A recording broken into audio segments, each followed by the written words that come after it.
Do you have high expectations for your next media interview?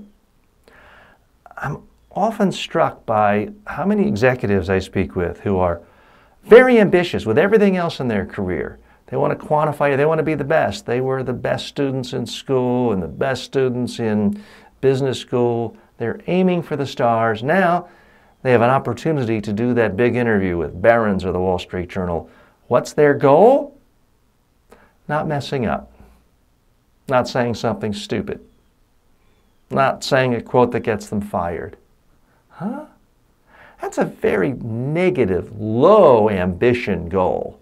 And I think, frankly, it's pathetic. I believe that everyone going into a media interview should have a very high goal. The goal should be, I want to not only look my best, come across comfortable and confident, but get the exact message I want and get the exact word-for-word quote or soundbite in the final story that I decided in advance I wanted. That should be your goal. That should be your expectation, not simply avoiding something awful. You should have an offensive goal, not a defensive goal. If you want more information on how to do that, I'm happy to give you my book, Media Training A to Z, for free. All you have to do is go to mediatrainingworldwide.com and download the book for free. You can also get information on our online media training courses and our live, public, and private in-person trainings.